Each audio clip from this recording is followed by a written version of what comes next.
அதாவது மன்னிப்பு கேட்கறத பொறுத்த வரைக்கும் ஒருவர் உங்களுக்கு அநீதி இழைத்துட்டாருன்னா நீங்க என்ன செய்யலாம், விரும்பினா அவர் உங்கள்கிட்ட மன்னிப்பு கேட்காமலே நீங்க மன்னிக்க விரும்பினாலும் உங்க உரிமை சம்பந்தப்பட்டது. எந்த ஒரு மனிதரும் அவருடைய உரிமை சம்பந்தப்பட்ட விஷயத்திற்கு அவர் முடிவெடுக்க அதிகாரம் கொடுக்கப்பட்டிருக்கிறார். அப்ப எனக்கு ஒரு ஆள் அநியாயம் பண்ணிட்டாரு, நானா நினைக்கிறேன் என்னத்துக்கு இவன் எந்த நம்மள்ட்ட கேட்கணும், நம்மளே மன்னிச்சிருவோம் அப்படின்னு சொல்லி என் மனசு இடம் கொடுத்தால் மன்னிப்பாரு. மன்னிச்சுதான் ஆவணுமா, ஆவணுங்கிறது கிடையாது. ஆவணுமா இருந்தா மறுமை நாள்ல இந்த கேள்வி கணக்கு வராத, எல்லாரும் மன்னிச்சிருவாங்களே. மன்னிச்சு தான் ஆகணும்னு சொன்னா மன்னிச்சிருவாங்க.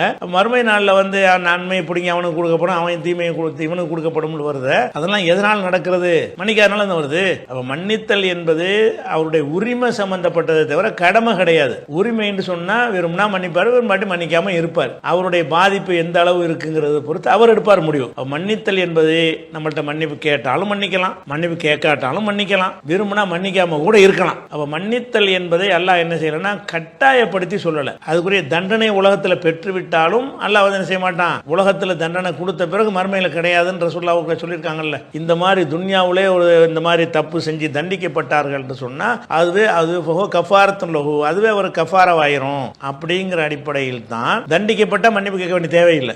அப்படி இருந்தா கூட சம்பந்தப்பட்டவர் மன்னிக்கிறது கட்டாயம் கிடையாது. அவர் விரும்பினா என்ன செய்வார், மன்னிப்பார். ஆனா மறுமையில போய் கிளைம் பண்ண இயலாது. ஏன்னு கேட்டா அவர் தான் அவசருக்கு இந்த தண்டனை கொடுத்தாச்சு, மர ரெண்டாவது கிளைம் பண்றிய, உங்க மேல அவதூறு சொன்னாரு, அவதூறு சொன்னதுக்கு 80 சவுக்கடி கொடுத்தாச்சு, மர வந்து மறுமையில என்ன அவதூறு சொல்லிட்டான்னு கிளம்ப முடியுமா, முடியாது. ஏன்னு கேட்டா தண்டனை துன்யாவுல கொடுக்கப்பட்ட பிறகு மறுமையில் இன்னொரு தண்டனை கொடுக்கறது முடியாது. அந்த மாதிரி தானே தவிர அதனால மன்னிப்பு கேட்டா தான் கேட்காமலே மன்னிக்கணும்லாம் சட்டம் கிடையாது. கேட்டாலும் மன்னிக்கலாம், கேட்காம இருந்தாலும் மன்னிக்கலாம், கேட்டு மன்னிக்காம இருக்கலாம். இது எல்லாமே நம்முடைய ரைட்ல உள்ளது.